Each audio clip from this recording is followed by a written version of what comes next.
What's happening, family? Welcome back to another episode of Let Us Tell It. I'm one of your hosts, Marcus Tanksley, a.k.a. Tank, and the other host is... Gooseby. How y'all doing? Hey, put some respect on it.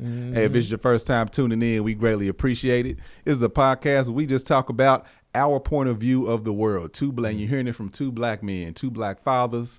We have wives, we have kids, we have brothers, mothers, and daddies. Yeah, sisters. So yeah, you're hearing it straight from the horse's mouth. We talk about the various things, whether it be relationships. We talk about everything. All right, and you're gonna hear it from us. We consider ourselves to be pretty well rounded. Yeah, man, I'm very intelligent. Try to be open minded. Yeah, I can hit on all the subjects. Not we jack of all trades. Yeah. You know what I'm talking we try about? to be open minded, but hey, you're gonna get it honest from us. Yeah. Anyway, starting off, so we're gonna start with the sadder stuff first. We've had in California one of the strictest, or if not the most strict, no, it was one of the most strict states for gun laws. Yeah. In the country. We've had our we'll start off with this so we can get that stuff out because it's sad. We've had our second mass shooting of the year already. And it truly is sad. I think for me, the most sad part about that is the country's reluctance to do anything about guns. No. At this point, I feel like it's probably too late. It's too late because you already have so many guns in the hands of people that shouldn't have them. Yep. And there's so many guns. They said, I was reading this one article. It said you have all of these, or was that a comedian that was saying that?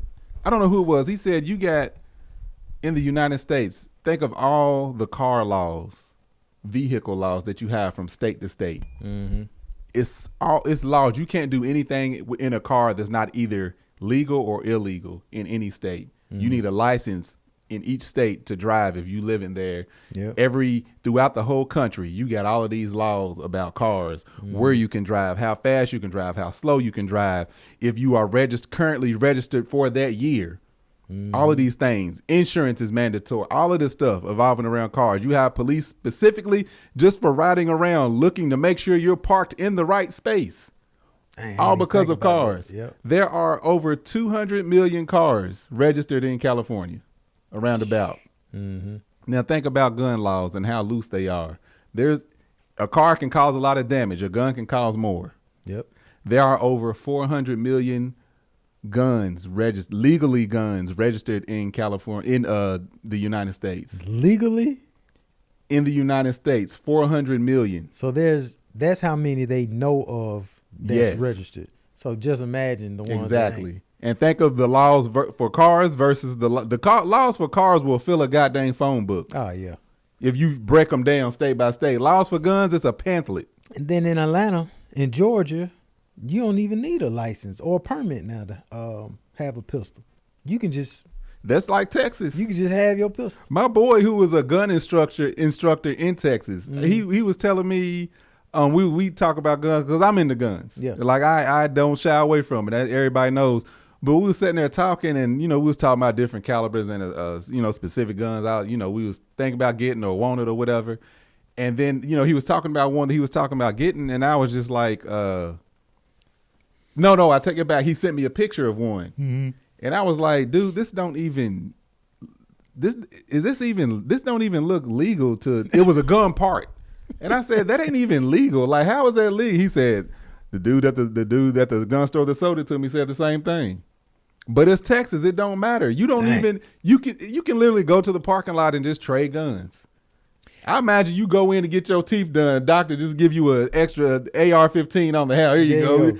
Take it out of a barrel. Here, take it. Don't tread on me. But the gun culture in this country is just absolutely ridiculous. That's the reason why I say everybody should have a gun, is because right now in this environment, everybody has one. Mm-hmm. So you have to give yourself a fighting chance. If you want a chance, you know what I'm saying?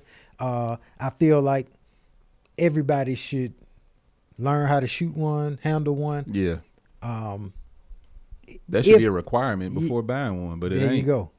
But if there is a law, I would ban the assault the automatic, the semi-automatic weapons, because those or fully automatic. Yeah, the fully automatic.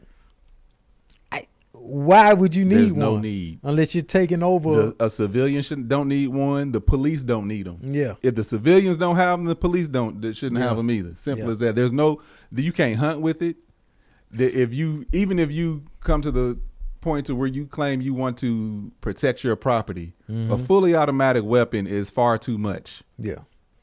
You ain't no telling where the bullets is going. That's what I'm saying. You sending straight bullets everywhere. Everywhere. Yeah. And the problem with the people like Biden is quick to throw out a ban, which is on one side I agree with him, but on the other hand, you have people throwing out these laws to ban guns and they're not educated in guns. That's why it's always a loophole. Mm-hmm. You know what I'm saying? He says, you need to ban all assault weapons. Well, what's an assault weapon? Yeah. There is no category. A knife can be an assault weapon. Yeah. So it's always far too broad. And in California, they restricted, if you have a rifle, if it has a pistol grip, it can't have you can't easily drop your magazine. You got to open the action. But then you have companies that manufacture stuff to make that easy. Yeah. It's like there's no way around it. And because the gun lobbyists, whoever, they are in everybody's pockets, and it's far too easy. YouTube, this is the thing that pisses me off. Every episode that we upload gets restricted for something, and I always have to challenge it because of something we said. And I imagine it's automated. There's a program that scans the video and listens for certain things, and they'll say 1, 2, 3, 4, 5 restrictions found, whatever. It's very easy. All I got to do is go to the thing, challenge it, and I imagine an actual human will go listen to it and say, okay, this will pass. Yeah. Uh-huh. If you go on YouTube and look at a gun video, you are allowed. They have ballistic gel which ballistic gel is the soft gel that they'll shoot. Yep. And you can see how the bullet travels. Yeah. They'll pour ballistic gel on something that looks like a human skeleton and shoot at it to show you the damage. And fill it with blood. Looks like blood. They go by pork butt, a beef shoulder, whatever kind of meat to simulate human tissue and shoot at it. Mm-hmm. And you're allowed to do that on YouTube. But I'm getting restricted for music or something I said. Yeah. That ain't got nothing to do with violence. You can literally, when you go watch these videos, all they talk about is, you want you want this reticle so you can acquire your target. And if you're in the city, you want to acquire your targets fast and you can drop more bodies. I'm like, you are literally talking about shooting people. Yeah, man. You ain't going to know. This ain't no. This is all a quote unquote, a scenario. If the country were to fall, and if someone came to invade the country, ain't nobody invading the United States, man, except the people that's already here. It's too late. It truly is. And that's like, I'm gonna say one thing, then I'm gonna let you take over because this pisses me off for real. So I'm into guns, and I feel like I need guns. Yep. And it ain't because of the Second Amendment and tyranny and the fear of the government coming to do this, that, and the other. No, I have guns because I go to gun stores and I see the other people that's buying guns. Those are the people that I'm worried about. Yep. These people that think that they're going to have to defend their homeland against somebody that's already here. Yep. They are preparing for something that I pray to God never happens. Yep. Because they ain't thinking about another country coming in and invading. They're thinking about their neighbor and if they have to invade them, if they have to do something to them. That's who they're worried about. Mm-hmm. Go ahead. My bad, Goose. I ain't mean to cut you off. You see, it's got me hot. Oh, yeah, man. We so far deep into this weapon and gun situation. You can't do anything but arm everybody now. Yeah. You know what I'm saying? Yeah. And the crazy thing about these shootings that happened were done by, I would say, elderly people. 67. 166 and 172, I believe. Let me go back. I believe that was the case. One was, I know the guy was 67. Yeah, I think the other one was 72. And you would think, at that age, and they're like working regular jobs. Mm-hmm. They have some type of sanity. There's the air again, y'all. Dang, I thought That's some type of sanity. They have some type of sanity. And just to know that these regular adults are now committing mass shootings, that's scary. Like, you know what I'm saying? 66 and 72. Yeah. So you go to a prime example. We're on tour, right? Mm-hmm. And everybody's coming into the comedy show, and I'm noticing no one's getting patted down. What city is this? This was Richmond, Virginia. No one's getting patted down. But then I'm looking at all the people coming in. They're 40, 30. You have some young, like 20-year-olds, but majority of the people are like 35 and up. So you're like, oh, they're not. These folk got some sense about themselves. They ain't about to shoot up a comedy club. But looking at these shootings, anything is possible. Now, for one, if I'm allowed to travel with my pistol or have my pistol, I'm able to probably stop them from getting everybody. Right. Or if somebody's in the club with one, they're able to, something can be done. But with these crazy laws, everybody is not allowed to, carry a weapon. Yeah. They still haven't legally registered mine because they won't finish my paperwork. That you brought here? Yeah. Yeah. And that's what's weird about California. But you go down, white folk living in Beverly Hills, they are allowed to. That's what I was going to say. They're allowed to carry. Depending on the county that you live in, you can get a concealed carry weapons license and carry it in anywhere in California. Yeah. So somebody that has a concealed weapons license can come to Los Angeles County and legally carry. But if I live in Los Angeles County, they don't give out CCWs here, concealed weapons license, concealed carry weapons license, which is absolutely ridiculous. The people that live here can't carry them, but somebody else that lives somewhere else can carry here. Yeah. Which is absolutely and that's what I meant by the laws is stupid. Yeah. I feel like the only way to fix it is if they do something radical like they did in Australia, and everybody literally had to give up and burn their guns.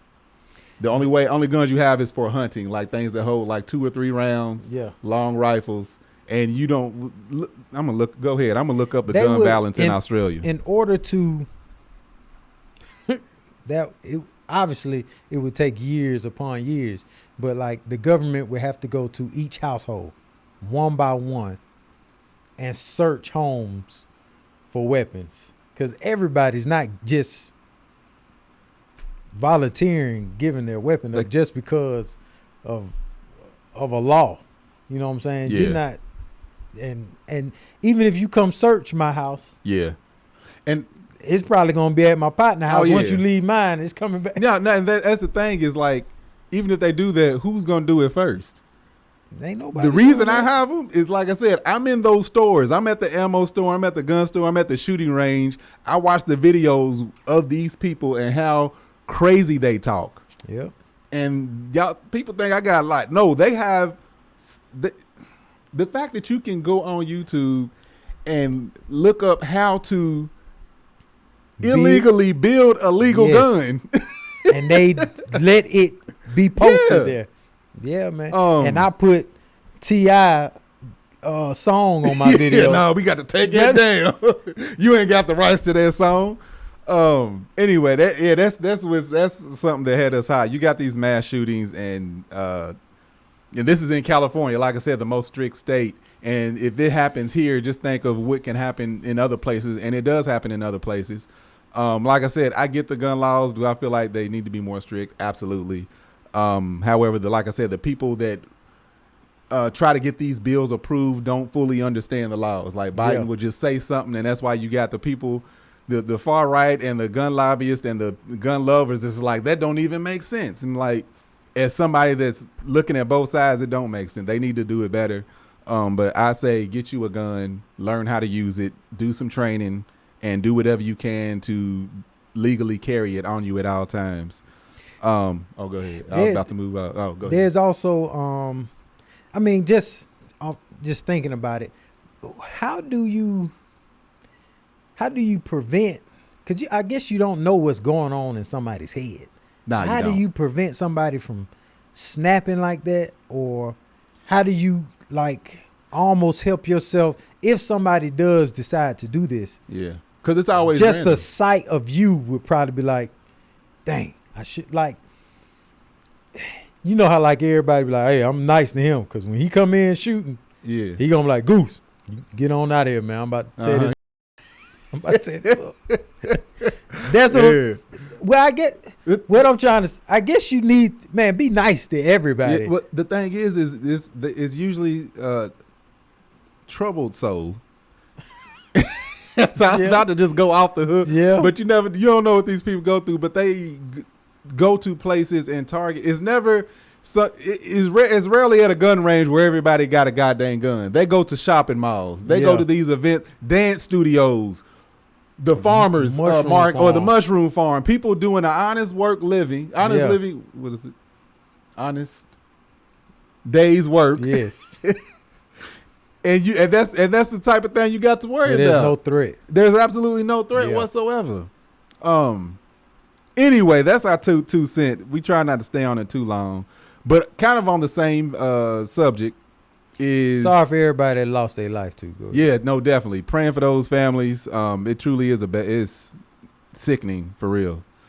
But moving on, LAPD chief bans the use of the Blue Lives Matter flag at their offices and events and everything involved with the LAPD. Or as they don't call it the Blue Lives Matter flag, they call it the thin blue stripe flag.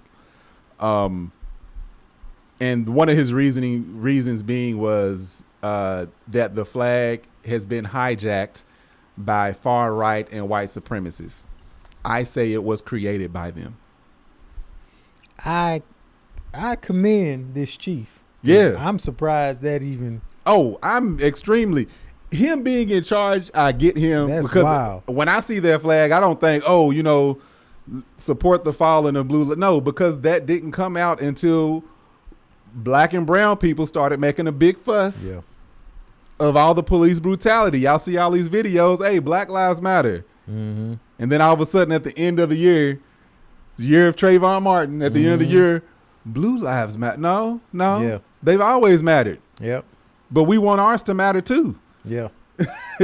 So, what this chief has done, kudos to you. Yeah. I appreciate it. That's what you're supposed to do. Mm-hmm. You would see the Blue Lives Matter flag, a Confederate flag, and a Trump flag all flying beside each other. Yeah. That flag is it. I didn't notice it. Now talking to you, it was to combat the blue lives. That's how I see it. Call me wrong if you want. They start seeing us saying Black Lives Matter, Black Lives Matter. And it was the flag and it had yellow on it and the black with Black Lives Matter yellow on it. They saw us doing our thing and then, hold up, we matter too. Didn't nobody say you didn't matter. And you ain't treated like you don't matter. Exactly. So if you ask me, the flag shouldn't have never been around in the first place. It shouldn't have never been created in the first place because it was to overshadow. If it was it was there before or even years after, I'd have been like, I get it. They want to support. If it was truly to support fallen officers, I would be all about it. Yep. I got friends that are in the friends and family in the police, in law enforcement, in judicial side of things or justice side, whatever you want to call it. He did that, and of course it's gonna cause a big uproar. Oh yeah, because to me it was all the same flag. I think for anybody of color, it was all the same flag. Yeah. Confederate, Trump, blue, whatever. It's all one. Even the American flag at this point. Yep. It wasn't no change of heart. All of a sudden, you see American flag. You saw the because in California we see it out here too. A Confederate flag, but it got switched over. Don't nobody drive around in no pickup truck with no 50-foot American flag for no reason. But also, it's all about. And you in America.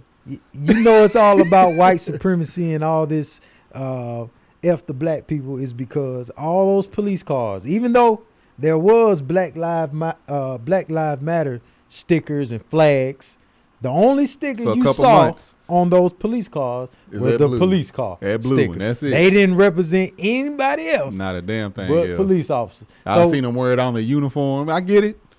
But wear a black patch. That's what usually you wear a black stripe. Yep. That's exactly what they wear for their fallen brothers. Yep. But none of them represented Black Lives Matter. None of them said Black Lives Matter. It was just put it on the bumper, put it on the bump. Then everybody that was, I ain't gonna call you white supremacists, but you weren't rocking with the Black Lives Matter. Was rocking. It wasn't saying you wasn't a white supremacist. Yeah, that's what I'm saying. You are until proven not with that flag. That's how it looked. Yeah. Kudos to that chief, because I'm surprised. When I saw it, I was like, really? No, I didn't believe it. I said, this ain't real. I looked up a couple more. I'm like, oh no, that's for real. So I don't know if he's banning it like from the vehicles, but it's like not gonna be any other lobbies or anything events or events that they do or whatever. So, because what it would do though, it'll cause them to start being targeted. You know what I'm saying? Yeah. If these white right-winged bigoted folk start just flaunting these flags around as if that's their organization. Hold up, what you doing over here? Or, right. You know what I'm saying? It's gonna cause some tension. Because you've never seen any support for the police until people started saying, "Hey, we got people being brutal to us, and they're wearing law enforcement." Well, I support him. Yeah, he kicked your ass. Hey, all right, Elroy, he did. Yeah. Come on now. So yeah, that's that. What was I gonna say about that? I ain't got nothing else to say about it. I was basically the flag. I'm surprised he did it. Yeah, basically the flag was not created for just Blue Lives Matter. It was created that wasn't it at all. To combat Black Lives Matter. And that's what they did. They tried the name, the thin blue stripe flag is what they tried. Come on now. Yeah. Get that out of here. I'm shocked. I know he's getting a lot of flack for it. Even the people that understand why he did it are disturbed by it. Oh yeah, I feel like he's putting a fire out before it starts. Yeah, everybody knows Red Cross. What Red Cross stand for? What it mean? Yep. If there was a radical organization that started using the same symbol, guess what? Yeah, I'm getting rid of it. Yeah, they wouldn't use it no more. Mm-hmm. I wonder if they gonna get like that with the flag. Oh, if they just start American flag. Let a black and Latino gang, nationwide gang start. Let the American flag be their symbol. They would change the flag. They would change the flag so quick. Wait, we got to move the stars on the other side or something. They like converted back to the Confederate flag. Yeah, the 13 colony one. Dang. Oh man. That'd be their argument too. Yeah, they change the flags. Yeah. You know what I loved? I think somebody posed a question to Stone Cold Steve Austin of what you think about the Confederate flag, thinking he would be in support. He shit all over it. Oh man. Oh, he shit all over it. He said, "Look, that flag is a symbol of hate, and if you support that flag, then fuck you." Yeah. Like, he went out because of his image in the world. Everybody's like, "Oh yeah, he a redneck like me." All rednecks ain't racist. No. One thing they are is blunt. Oh yeah, I'm gonna tell you what's on my mind. Period. Oh, you don't like black people? No, I don't like you. Wow, okay. The only reason I'm here is because they had free whiskey. Yeah. Damn it. That's why I'm in this interview. I'm in here. Shit. Yeah. Now where's it at? All right, what you think about him? Now Goose, he's all right, but you, that tall one, I don't like him. Stone Cold Steve. Oh yeah. Yeah. God damn it. Oh yeah, you know their heads was exploding like the Dave Chappelle sketch. I don't even know. The chief of police, is he white, Asian, Hispanic? The new chief, LAPD? Let's look him up. That'll be interesting to see. Cause I'm Like, oh, he's white dude. He said it was Michael a complaint. Moore? A complaint. Yeah, happened. Michael Moore. Okay. Oh, he's just. Oh no, 40-year veteran. I was like, 40. How he get chief and he's only 40? He's a 40-year veteran. Oh. I'm sure it was a complaint. Yeah. I feel a certain way when I see that flag. I mean, I feel a certain way when I see police. So it is what it is. Yeah. And I ain't doing nothing wrong. So next up, Kanye West. Kanye West to me ain't talked like he had a lot of sense in a long time. But paparazzi ran up on him and his new fiance or wife. Is he married again? I'm sure y'all know. I don't know. But dude said something about you on your honeymoon. I don't know how real that is. I think or that's how true his that fiance, is. But they could have got married. Yeah. Oh, anyway, Kanye West checked the dude. I ain't gonna go too far into that whole thing. I'm just gonna take my stance on how I feel about him checking the dude. I'm glad he did. Oh yeah. I was contracted, as a lot of y'all know, at LAX, the airport, and there's literally paparazzi at the airport at Delta and American Terminal all day, every day, posted up with cameras, waiting on famous people to step out of the airport or out off their flight, grab their bags. I'm like, I think it should be illegal. It's an invasion of privacy. It's dangerous. It's threatening. If I get to the point to where that many people want to take a picture of me, they're not going to want to approach me because enough situations will happen where they will know to keep a distance from me. Yeah, but being famous, this comes with the game. It does. Now, and fans, you can't. Go ahead. You can't stop people from eating. Now, these guys take these pictures and sell them and make a living off of it. So, shoot, you got people out here risking their lives every day for $1. So if I can just sit up and take a picture of you and then get a video of you acting out of character, shit, I'm about to be at that airport, chips, whatever, chilling, soda. Oh, there you go. Huh. What's up, partner? With your newborn baby and everything. Clip, clip, clip. And just wait for you to do something stupid. That's what they do. Now, one thing I can say. I haven't seen, you can correct me if I'm wrong, I haven't seen black guys being paparazzi like that. If you've seen it, let me know. I haven't seen it, but to me, sometimes the type of person you are, would dictate on how you like privacy. Like, I wouldn't ever do that. Even if, like, right now, my wife ain't got no job. I wouldn't go out there. I can't stand you. I wouldn't go out there and do a paparazzi thing. Actually, she does. For extra. She does. She's a podcaster. I was going to say. Digital content creator now. I wouldn't do that because of my moral compass. Some of these people just ain't got a moral compass on respect. But if you aren't, that's confusing too, though. It's because it's an honest living. Because if the person say, okay, it's an honest living, you want to keep me from doing the honest living, okay, well, in turn, when I see the famous person, I just follow them and rob them. How about that? You prefer me to do that? Like, I'm going to just take your picture, man. Just let me take your picture and get my few dollars and get the hell on. Where and how they do it is disrespectful. You in the back of a parking lot in the dark. I pull up. I'm about to get in my car and you come out of nowhere. Hey, and you bound to get shot, stabbed, or whatever else I got on me. I'm with my kids. Now you frightening my children. In that aspect, okay. But you out in the open, you free game, man. So what I was going to say, do you think there should be a distance requirement? I honestly, like if you put out some photos and if we can tell that you were within 15 feet of this person, you can get fined. Yes. Because I get people fans will take pictures. Yeah. I'm perfectly fine with that. Not that I got fans, but if I'm a celebrity, if I'm famous, I walking through, I see people taking pictures.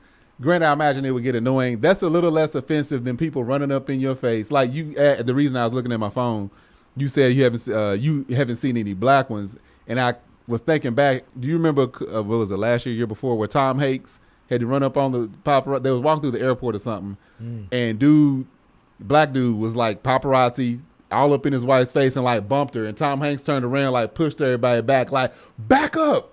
Dang. We just trying to walk here. Let us walk. Yeah, I didn't remember. That's why I was like, I think it was a black dude. But like those situations like that, like you trying to run up and ask questions and stuff. If you want, ask it from a distance. Yeah. And that's what I mean. Like there would be enough situations to where they would know. Let's just go and keep my distance from him. Yeah. Go ahead. No, go. You're correct. Everything I said. Yes, bro. You shouldn't be able to touch me. I shouldn't be able to touch you.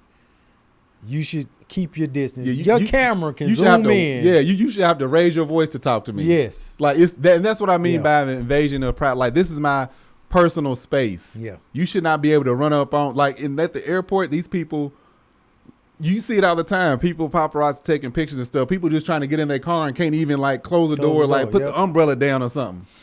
It's like for me, I'm like I get where Kanye's coming from, and I'm glad that he went on that whole rant and checked the dude, even though the dude seemed like he was a pretty good distance away. But it's just like, take the picture and walk off. You wouldn't have got none of that. But you trying to get a story and a conversation all of that. And I'm like, you know who's approachable. You know Kanye's not approachable. The Rock, he'll talk to you all day. Yeah. Yeah. That's Kanye, man. You got to get him acting up. And like you said, Kanye, he said, I'm sorry, and I'm going to give you your space. Right then, he could have just put his camera down and walked off. Now, we here now. He want to keep you talking in the lion's to him. den. Let's keep going. Kanye was up there venting to this man.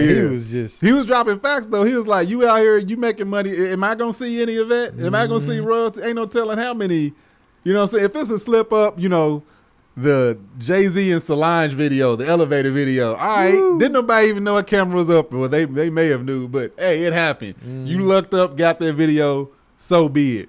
But if I'm, like you said, wife and kids, you've heard Dave Chappelle talk about it. People run up on him. In one of his stand-ups, he was talking about, I'm Rick James.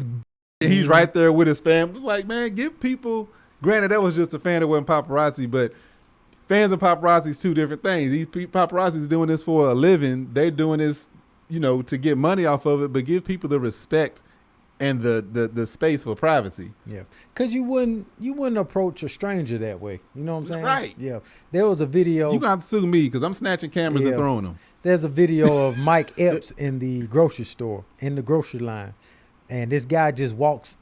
Full-fledged video, walks right up to him. What's up, man? Daps him up. What's up, little Duval? Because I seen that.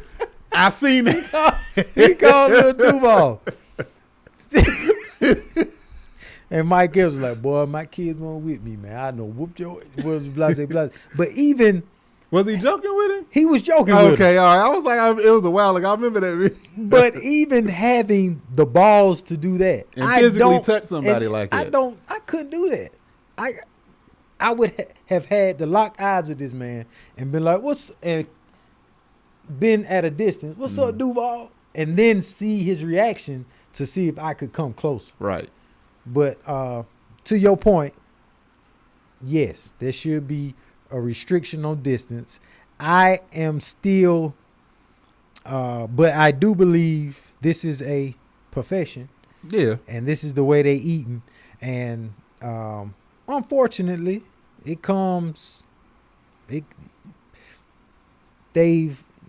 people have given them an inch and they've just taken it everywhere, following people into the bathrooms. Yeah. Like Eminem was like, he was in there using the restroom. They trying to have a conversation with him. I've seen this happen on Ventura. Somebody famous, they were eating outside, and you walking down the sidewalk. Shoot, you just step over the little gate and now you're in the eating area. Right. This famous person was eating. Dude stopped right there and just had the picture above his plate of food and whoever he was sitting with. Damn. Snip, snip. And kept walking. I'm like, that would irritate. Yeah.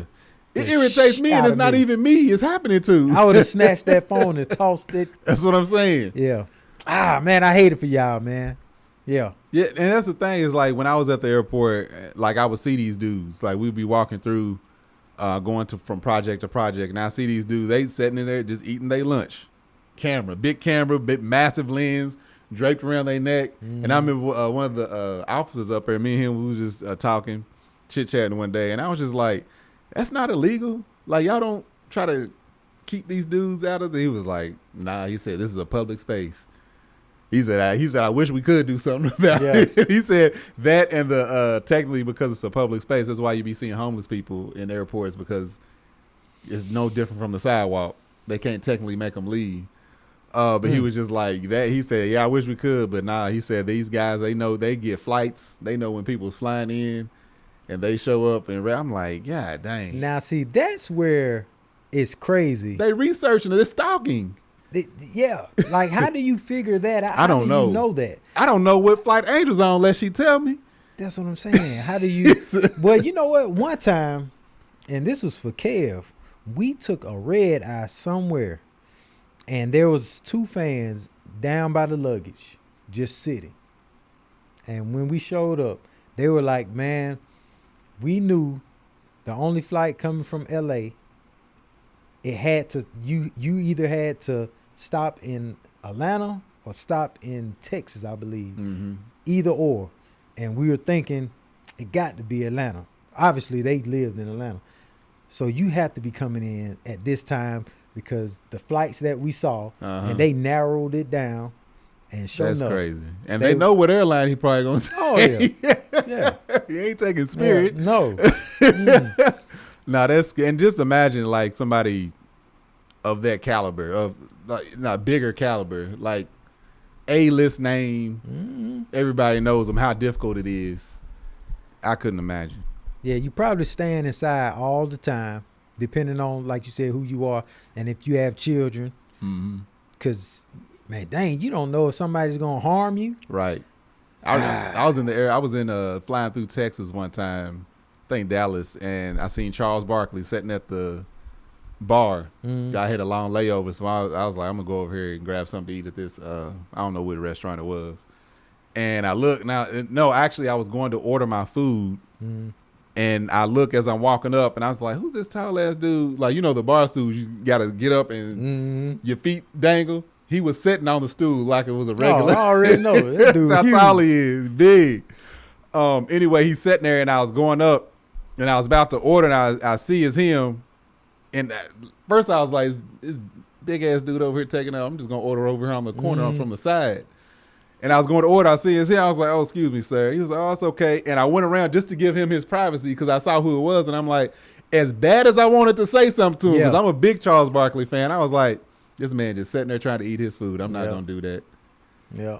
I did tell him to have a good flight when I was leaving, but I ain't say nothing else to him. You know what I'm saying? Because I was like, I realized why who he was, why he was sitting on the corner, because nobody could sit over there.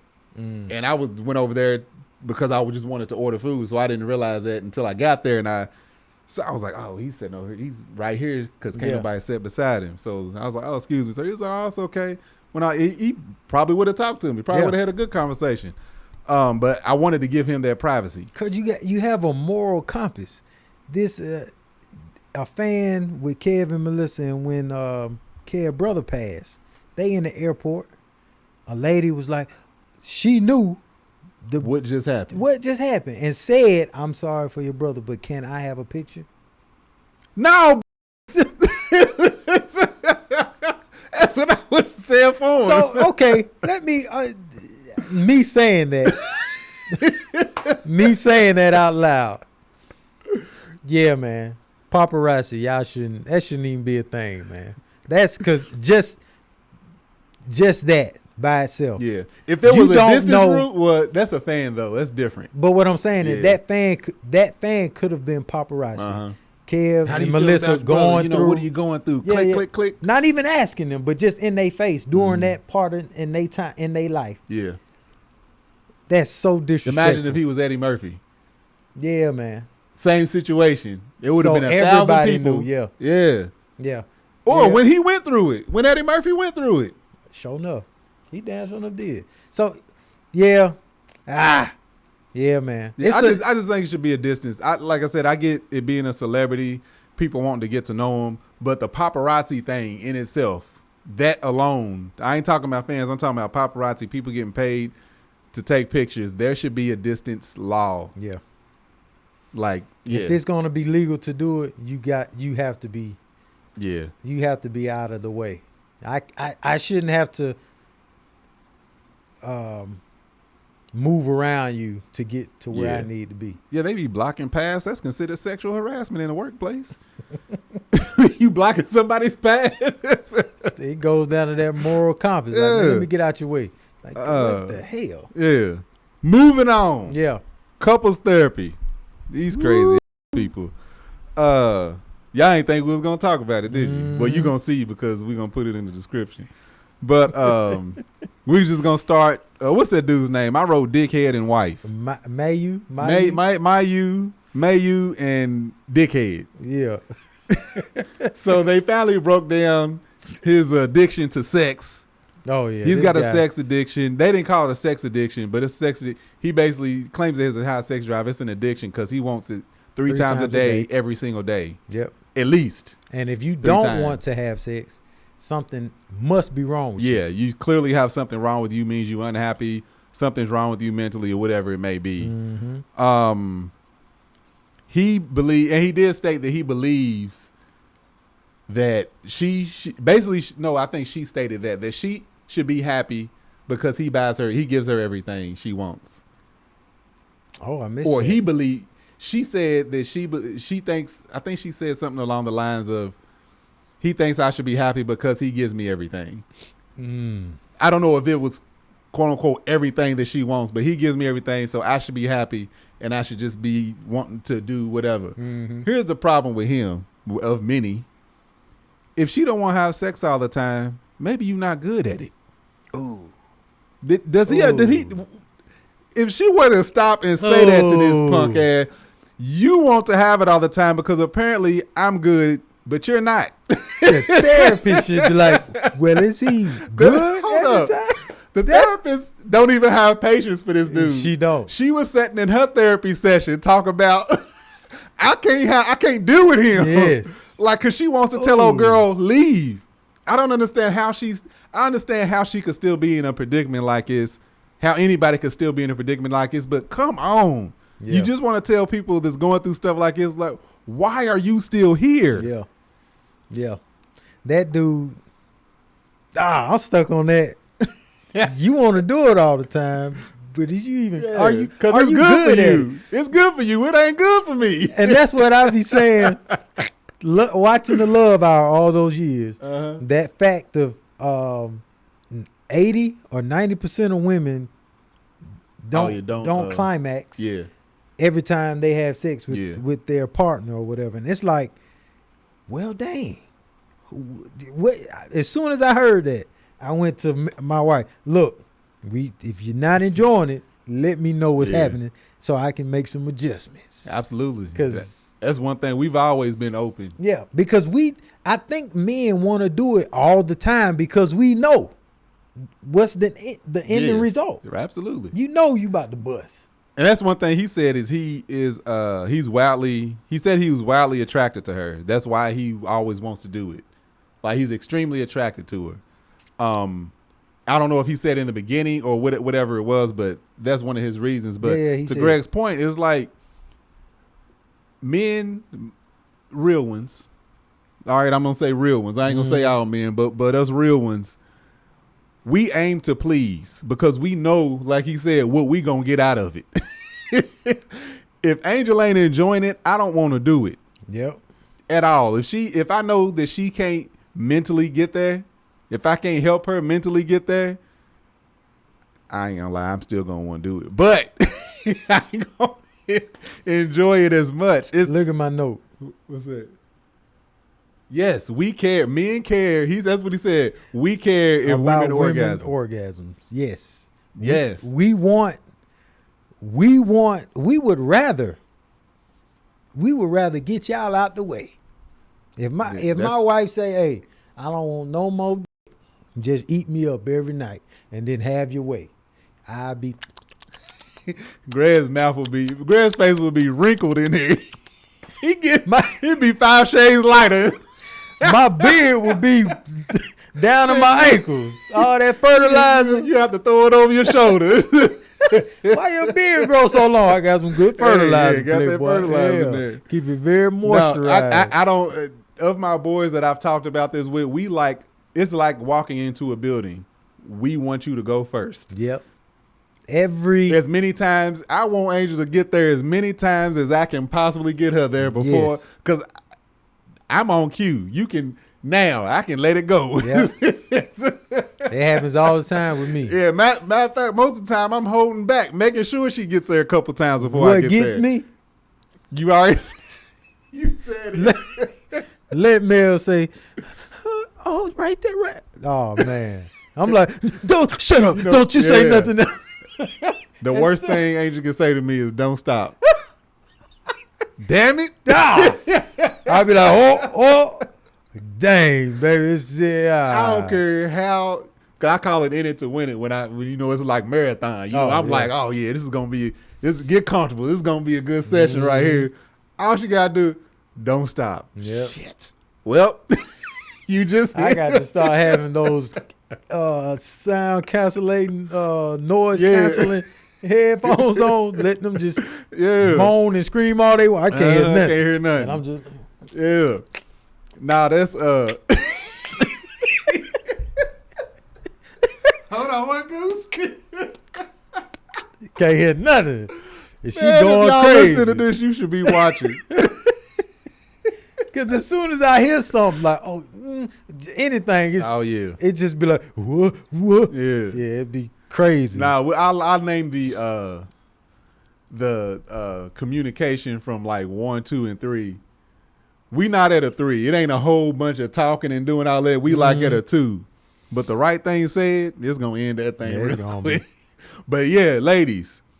Actually, I was talking to Angel and her homegirls one time, and they were saying that sometimes they don't need to. They don't need to. They were saying that they know plenty of women that don't absolutely need to, as long as it's good in the moment. I don't want one of those women. I want Angel. Yeah. It's like, if there's a session where she didn't get there, well, let's go back in, because I got to get you there. The bus gonna leave. That's how a man be thinking. If he's not getting you there, have that conversation. And the man wants to have that conversation. As much as you think it's gonna hurt his feelings, no, he's gonna be so curious about everything. What can I? Because women, y'all would sit there and lie to the man because you don't want to hurt his feelings. And this will go on for years. Years. And the man will be thinking he's doing I lay it down. Yeah. No. 10, 15 years in, he realized he did nothing. Stop it. Baby, I like it like this. I like it like that. You might need to go buy this toy because you ain't working with, Yeah, whatever. It's you might need something else. Let him know, and I guarantee you, he's going to say, yes, ma'am. Yeah. I'm about to do it. Yeah, now depending on who he is, you might have to approach it a little different, but definitely try to open up that dialogue open it up with him. What do you like? You know what I'm saying? If you struggling with that, ask him what he likes. Get descriptive. Not descriptive. Yeah. Get descriptive about it. Find out what he like. And then right after he finished saying all that, well, this is what I would like. Okay. You can go that route. Because if you walk up in there talking about the look, baby, you ain't getting me there. It's like that, man. That's why we should get rid of Gun, because he going to commit suicide. Oh, man. Yeah, man. No. Hey. No, however you can, open up that dialogue about that. But yeah, that dude's an asshole. We're going to move on to Evelyn and Alan. No, that's Deshaun and them I want to get to. But Evelyn and Alan, what did I say about them? Oh, this is the one that he thinks she should just trust him because he ain't never cheated. That's the dude I said, unless you prove otherwise, she has no reason to believe that you're not cheating. Yeah. That's the one that goes out, just disappears, don't answer no phone calls, don't call her, disappears for hours and hours at a time, hangs out with his lady co-workers and stuff, and he wants her to trust him that he ain't cheating. Like, why would she believe that? Yeah. She should leave for real, for real. Yeah. In this episode, he basically said, you need to be comfortable with me meeting new people. Yeah. What? That's what he said. Who does that?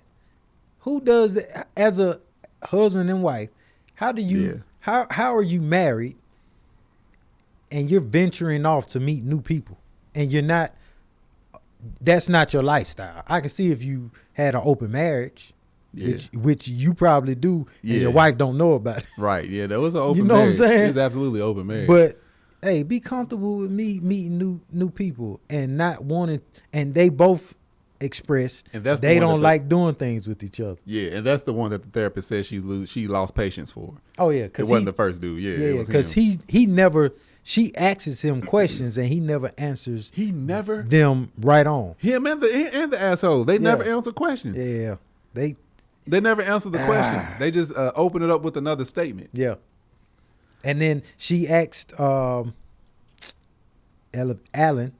She asked Alan, well, speak the truth, and she speak your truth. Yep. Yeah, and she has to handle your truth, and he's like, well, if I speak the truth, then that's going to open up a whole nother door, and then we're going to argue this. And then she feels, no, he kept saying how she should feel. Yeah. That's what that's one thing I remembered. Yeah. So the lady's like, well, why? Well, that's not on you to decide how she's going to react to it. Right. You just need to say it, and then she has to process it.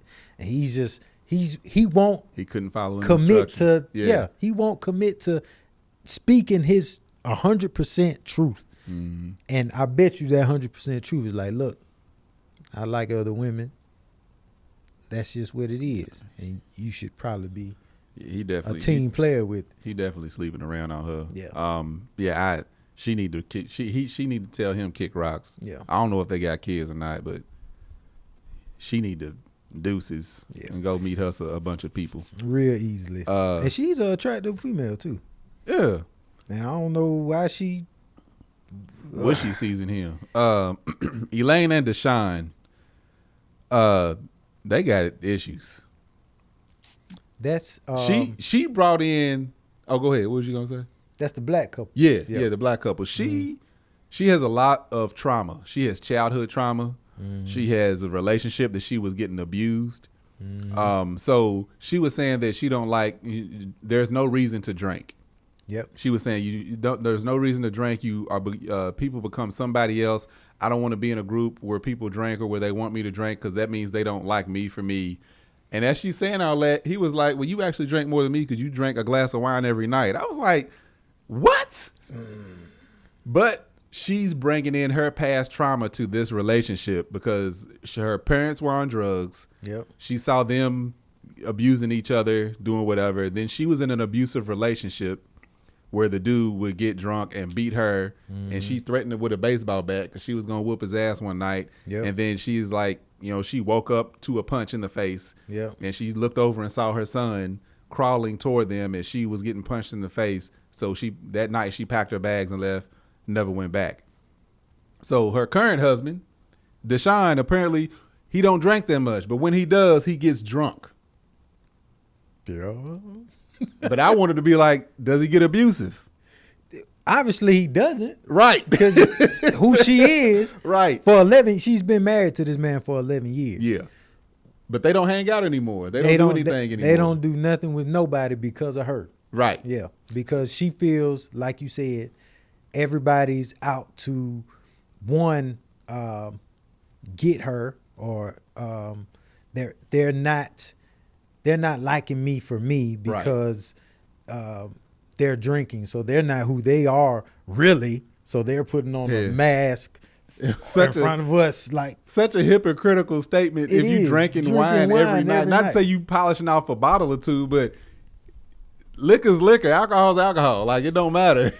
I don't want to take away from her trauma. No, definitely not. Okay, so no. Her trauma is real, and I understand trauma and holding on to things that have happened to you, and that you know what can come of certain situations. Because she was saying he'll drive. Yes. Which is, But to be married for 11 years, you know this person, good and bad. So you know how he is when he's drunk. You know how he is when he's not. You know how he is when he's tipsy. You know, I can look at my wife or just the way she say one word, and I'm like, no more. You there. Yeah. I know it. Yeah, you was already there, but now you there. Yeah. So you know how this is. And all she has to do with all that energy she has, monitor that. Hey, all right, I see you. And if he crosses that line, or if he does something that doesn't show that he's respecting that, then I can see you locking it down. Like, right. Hell no. Yeah. Because you did this, you did that, blase. And what's so crazy is if he gets drunk, and you know he's gonna get drunk, baby, we can go out. I'm driving though. I'm the designated driver. You make sure you have the keys. Don't even put yourself in a situation to where you got to ask him for the keys. Yeah. You keep the keys on you. Right. Period. So I would not, like I said, we're not discrediting her the trauma that she's been through. But it is hypocritical, the fact that she has a glass of wine. Granted, she may look at wine and whiskey as two different things. That might be her trigger. Like, I don't want to smell it. I don't want to be around it because I have bad memories of it. That's something else she's going to have to work out. Yeah. But what I thought was interesting is her saying, the therapist telling her that her life was in danger. And she said, no, it wasn't. Yep. She was like, yes, your life was in danger. She was like, no, my life was I never felt like I was in any danger. This man is beating you out of your sleep. Yep. And you don't think that could escalate to something bigger, especially if you're going to fight back? You were going to fight back with a baseball bat. What if he would have snatched that baseball bat out of your hand and smacked you across the face with it? That might have been your last slap that you got. And she said she saw herself, she was looking down on her body. She was looking down on herself looking at her child. So she had like an outer body experience. So you might have been unconscious at that point. So I found it, and she refused to believe that she was in any danger. Yeah. But then she tells her husband, I'm saving your life. Yep. She said, no, I'm saving his life because he gets reckless. I mean, because it can be reckless. You know, he will take the keys. I'm saving your life, but you weren't in any danger back when you was getting beat in the face and beat out of your sleep. That's why I'm like, all right, this lady, like you got some things going on in your head that I like. And what I liked what the therapist did, she was like, so what do you find bad about drinking? She was like, because it's just so unnecessary. She was like, why? She was like, because you just do things you shouldn't. Why? Like, she made her narrow it all the way down. She was like, to cheating. She said, okay, that's your fear. Yep. She's like, in recklessness. Okay.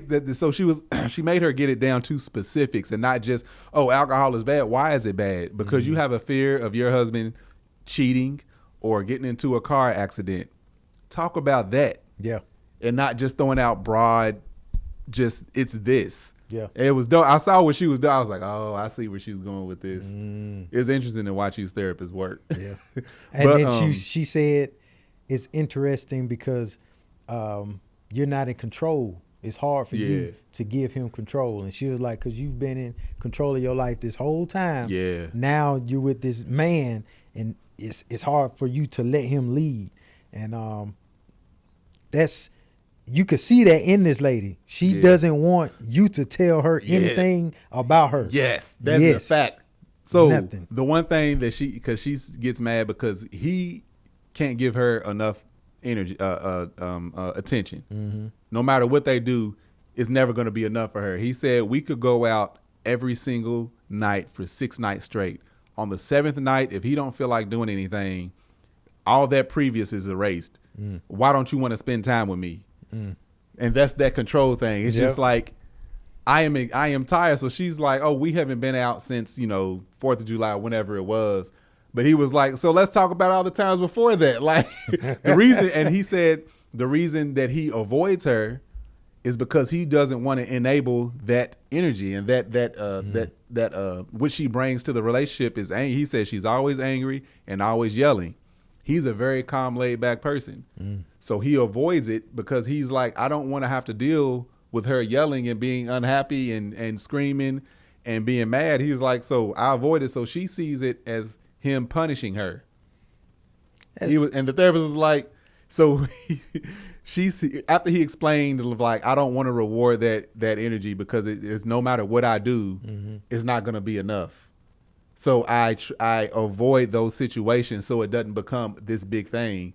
And then the therapist was like, so what do you think? Well, he just said, and she went on this whole thing. And the therapist was like, that's not what he just said. That's what I heard. She said, yes, but that's the bad part. That's not what he said. Yeah. And that's why therapy is important. Yeah. Because you can go to Mel and say something, regardless of what you said, she's going to take it how she's going to take it. She's going to hear something completely different. That's why that third person is a huge benefit. Yeah. The right third person. Don't be going to y'all's friends and stuff. The right third person can come from a neutral standpoint. It's like, that's not what he's saying. Yeah.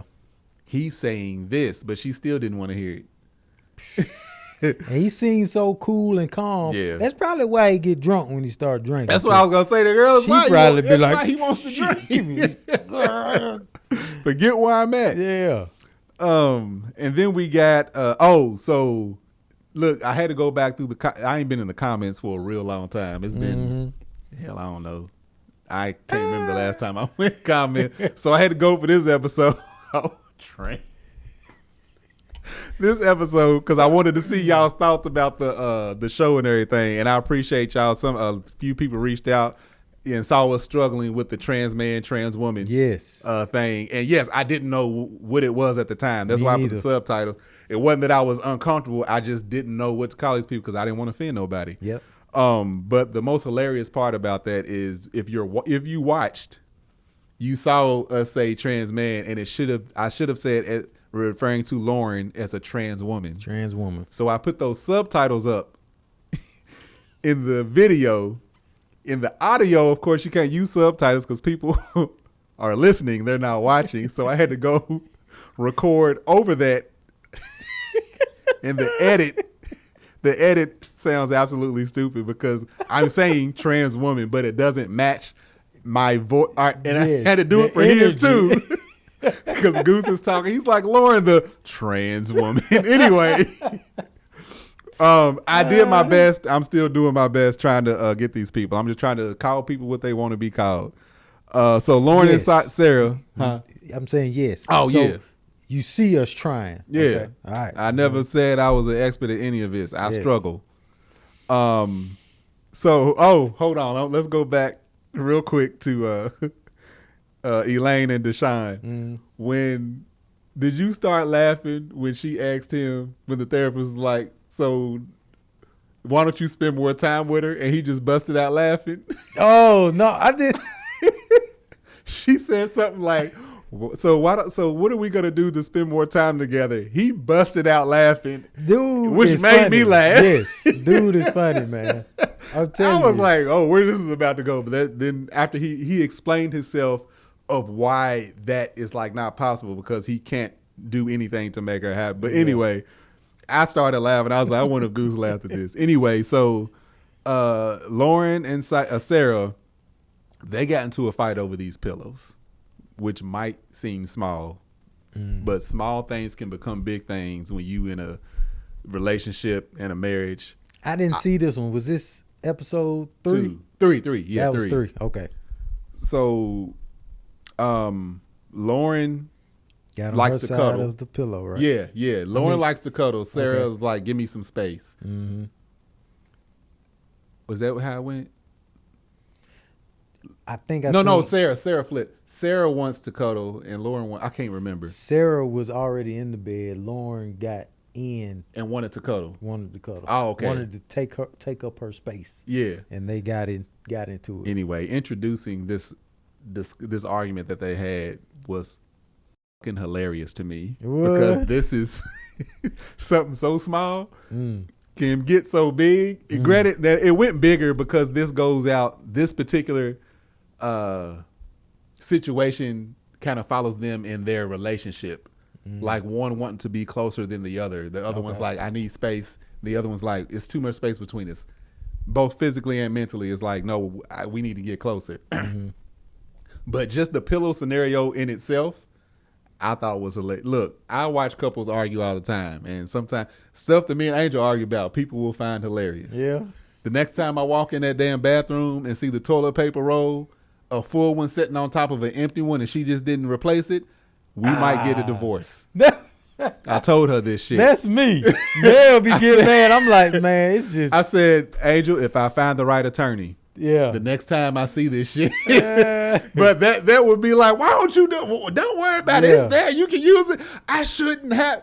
If somebody heard that, even though we ain't for real mad, but if somebody heard that, they would be laughing at us. Yeah. It'd be the small things. Hearing about the pillows at first was like, oh, this is hilarious. But then realizing that it's a much bigger issue. But just that little segment, I was laughing. They say when you start really arguing over those small things, there's something way bigger in the background. Oh, yeah. That's irritating you. Yeah, oh, no. Like the paper towel thing, that definitely goes with our personalities. Yeah. The toilet tissue thing. That goes with like me being, some can call it, I'm anal when it comes to my space. Like this is usually here. If it's back here, that's gonna bother me. I gotta move it back. And I know I'm anal like that, so I give her grace. And then she knows how I am, so she gives me grace too. So it's like give and take. But that little somebody hearing that could be like, but Tank, why don't you just take the thing off, put it on? It ain't that simple. Yeah, man. You know what I'm saying? Because if it was me, why don't you respect me enough to do this? Because you know I don't like it. Yeah, I said if I start leaving the toilet seat up in spite because I naturally put it down. Yep. That's what I would. Why is the toilet seat down? Why when women finish using the toilet, why don't they ever lift it up? No. Because we're coming behind you. Yeah. Why don't you lift it up to be courteous? Be courteous to me because to us. Yeah, she got a little bladder. You always go first. After when I'm ready, lift it up. Lift it up. Why isn't that a thing? Why ain't it, ladies? Why don't y'all lift up the toilet seat when y'all done? Come on now. I know the toilet. We're lose all these. I know they about delete, unsubscribe. Okay, I'm about to lift the toilet seat up on both of y'all. We'll edit this out. Y'all, we joking. No, we gonna leave it in.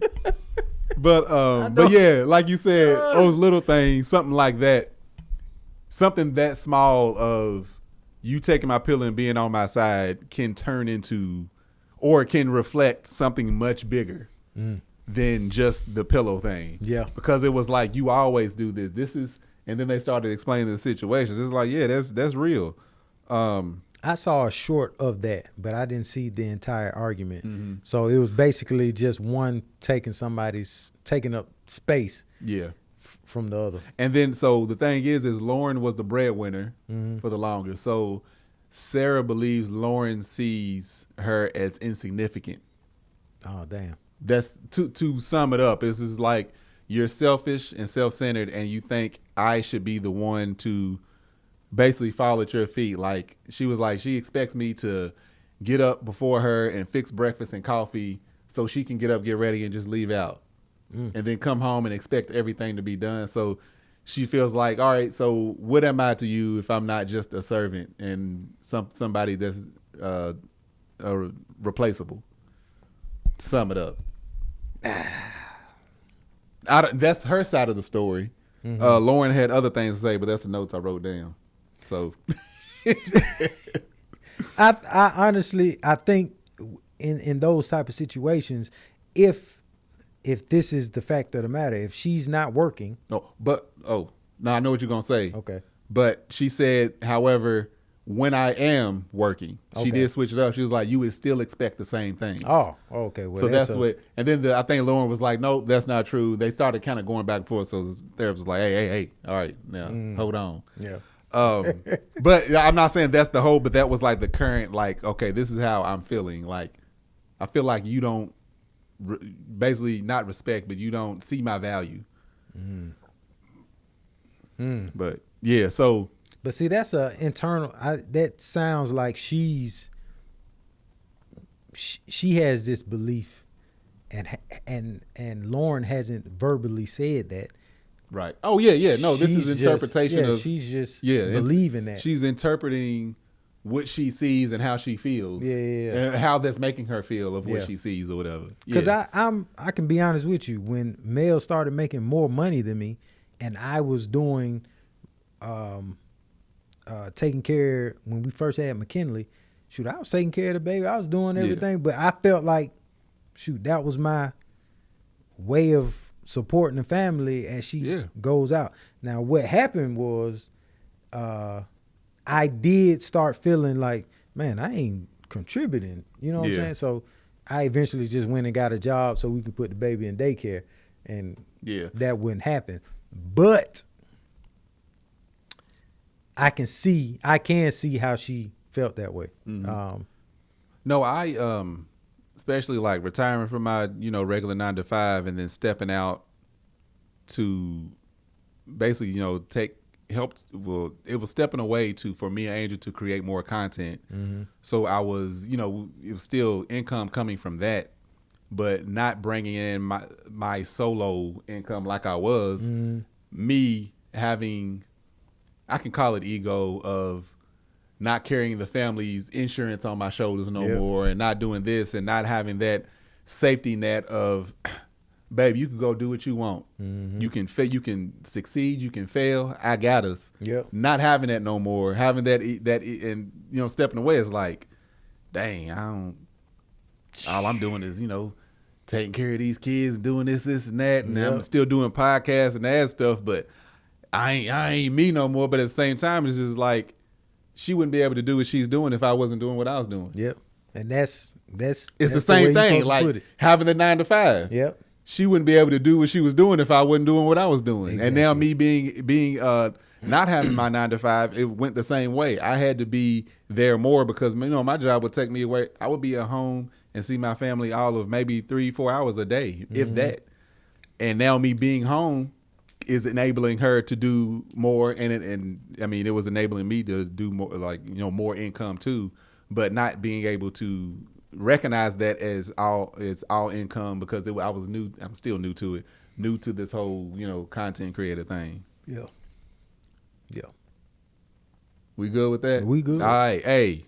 Hopefully y'all enjoyed it. I know we went a little political earlier, but hey, it is what it is. It was coming from 2 black men. We can't Plain story? Yep. Oh, we got a plain story. We can't end this. I forgot we got 2 things. Yeah. We got plain stories. And by the time y'all watch this, Goose's birthday would have been the day before, and my birthday would be on today when you watching it. Sure enough. January 26th, January 27th. Happy birthday, homie. Appreciate it, Playboy. Hey. Yeah.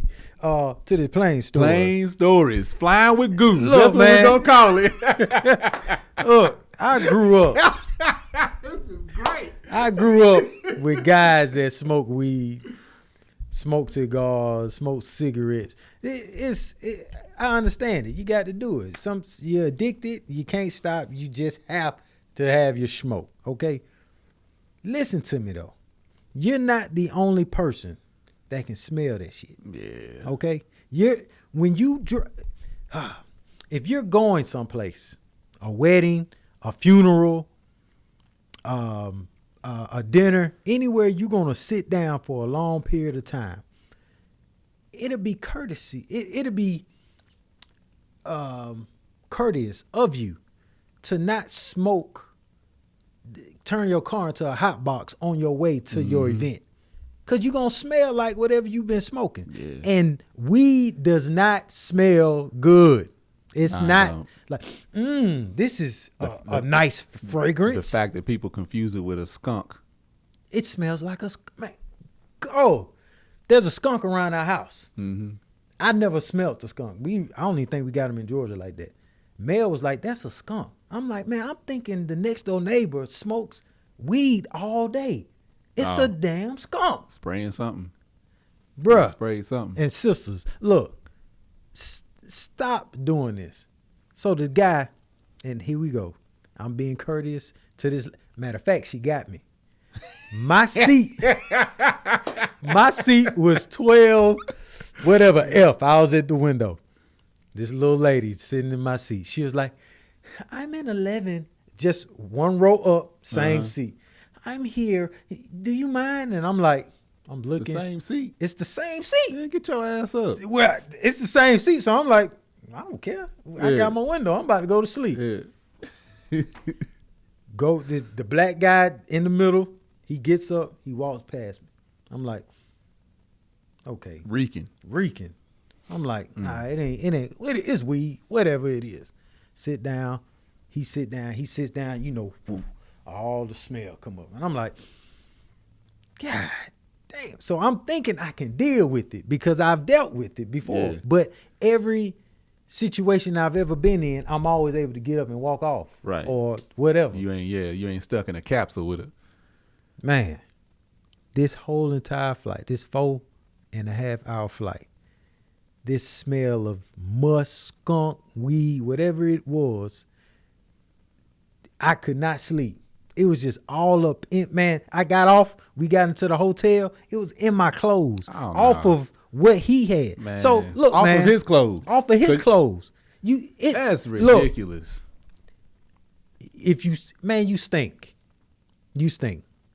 You smoking weed, cigarettes. Yeah. You really do stink. I don't even know how women deal with it. Why it's on dudes. And they be smelling the way they be smelling. Yeah. That shit stinks, man. And that junk got under my skin so much. It smells worse when it's coming off of somebody more than it does in the air. Yes. It's like once it's on somebody and you smell it on that, is because it mixes with body odor and everything. Man, it smelled perfectly like a skunk. It was musty. I guess that's why they call it the loud pack, because it was loud and it stinks, man. The lady came, asked for snacks and all this. I'm up. So, let me get a snack. He said something, breath on fire. Ooh. It stank, man. Stop. Be courteous. And if you going to smoke. Funky ass boy. Smoke outside. In a breeze. Smoke outside and then go to wherever you going to go. Whatever, man. But don't be smoking in a closed-in room and then come out like, I'm cool. Now you know I smoke weed. Oh, simp ass, man. But anyway. That's what it is. Nah, that's one of my things I hate. I think they should outlaw public smoking. Outlaw public smoking? In public. When you in your goddamn car, there's no reason that I should, on my way here, have my windows down. I pull up beside you at a light in my own vehicle, and I end up smelling like your cigarette smoke. Yeah. I don't like that. And you know what they're gonna do with the butt? They're gonna throw it out the window. We got fires out here. Them seeing that, they should find people. I hate it, dude. In public, walking into the mall, people standing out front smoking. Man, take it on somewhere. Yeah, that dude I had no patience. There was any and everything at that moment was gonna set me off. I'm so glad he didn't bump me. Nothing happened because I was like, man, use a chump. Woo. Yeah, I had a dude at the was it at the airport or at a restaurant? I remember it was me and the family. Normally I would ignore it. I would just bite through it. But this dude was smoking. I can't remember if we was at a restaurant or at the airport. This is a little while ago, and it was wind was blowing our way, hitting us, and I was just like, "Hey man, you need to move downwind." Yeah. He was like, "Huh? Your smoke is hitting my family in the face. You need to move downwind." Yeah. Oh, yeah. Kept smoking as he walked past. I'm like, if he didn't move, I'd have had to snatch it out of his mouth, put it out on his face. That's what I'm saying.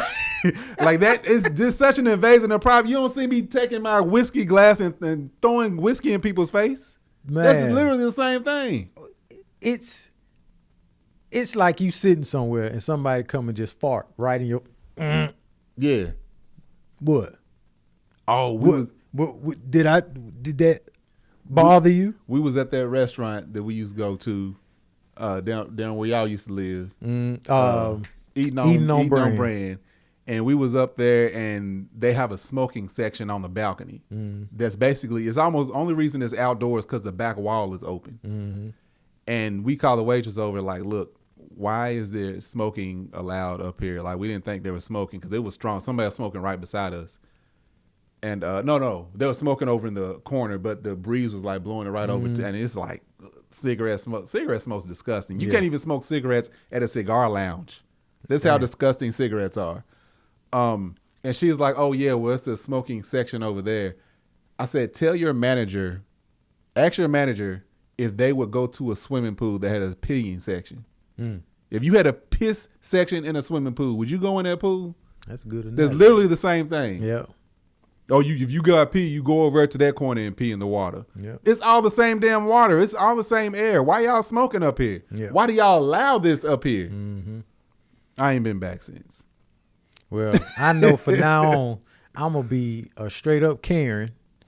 Somebody sit next to me smoking weed, I'm going to make it known.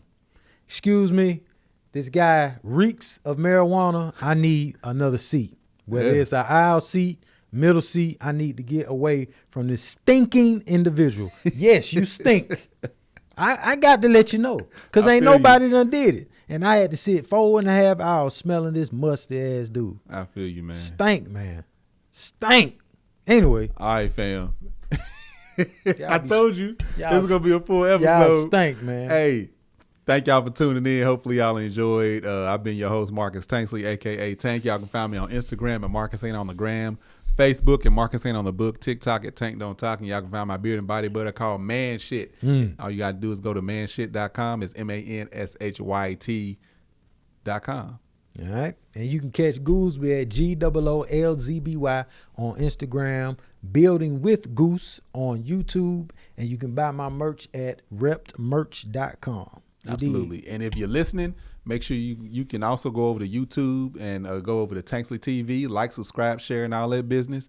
And you can watch it. And if you're watching, you can also listen it across all streaming podcast platforms, making sure you rate it and review it if you're listening.